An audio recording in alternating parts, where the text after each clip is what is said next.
আজকে তারা মসজিদমুখী নয়, তাদেরকে ক্রিকেটের মাঠে পাওয়া যায়, তাদেরকে সিনেমার হলে পাওয়া যায়, তাদেরকে ফুটবল গ্রাউন্ডে পাওয়া যায়, তাদেরকে সিনেমাতে পাওয়া যায়, আর ইডেন গার্ডেনের মাঠে পাওয়া যায়, আইপিএলের আড্ডায় পাওয়া যায়, ড্রিল ইলেভেনের আড্ডায় পাওয়া যায়, কিন্তু তাদেরকে আজকে মসজিদে পাওয়া যায় না। বড় দুঃখের বিষয়। আমি বলে আপনাদেরকে কিভাবে বুঝাবো? আমি তো একজন ছোট একজন ইসলামের খাদেম, আপনাদের আরো বড় বড় মাশায়েখগণ রয়েছে, কিন্তু আপনাকে আমি বলি বিষয়গুলো অজানা কিছু নয়। আমি যা আলোচনা করছি, যা বলছি অজানা কিছু নয়। আমরা সব কিছু জানি, সব কিছু আমাদের মুখস্থ, আমাদের ঠোঁটে রয়েছে, কিন্তু আমাদের যেটা সবচাইতে কমতি আর ঘাটতি রয়েছে সেটা হচ্ছে আমরা অন্তর থেকে, আমরা হৃদয় থেকে সেটাকে মেনে নিতে পারছি না, সেটা আমরা অনুধাবন করতে পারছি না যে আসলেই যে এটা সত্য, আসলেই যে নেশা মানুষকে ক্ষতির দিকে নিয়ে যায়, আসলেই যে নেশা, বেহায়াপনা, জেনা, ব্যভিচার, হিংসা, বিদ্বেষ, বেনামাজি, এই সমস্ত যে আসলে সংসারকে বরবাদ করে যায়, সমাজকে নষ্ট করে দেয়, মন মানসিকতাকে যে নষ্ট করে দেয়, তার মূল এটা আমরা অনুধাবন করতে পারছি না।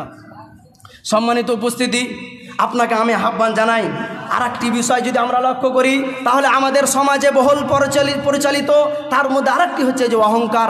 আপনি সমাজের দিকে একটু দেখেন, আপনি আজকে মহাশারাতে আপনি আজকে সমাজের দিকে যদি লক্ষ্য করেন, যারা আজকে 2 টাকার মালিক হয়েছে তাদের পা জমিন আজকে লাগে না, 2 টাকার মালিক হয়ে তাদের আজকে অহংকারের ঠালে টিকা যায় না।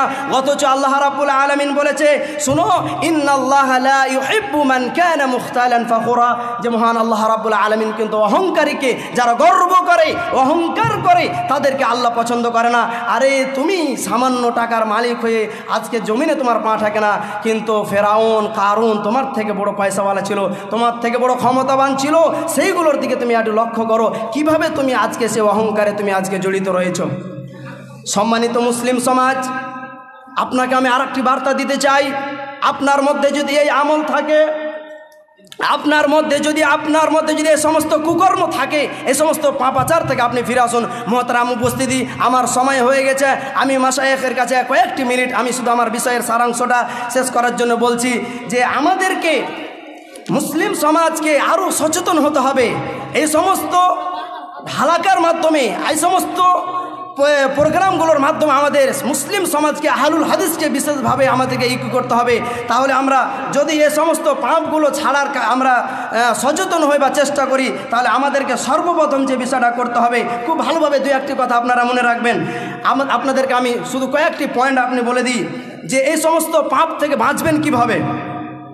এই যে এত সমাজে যে পাপ কমাতে পারছি না, এত আলেম উলামারা বলছেন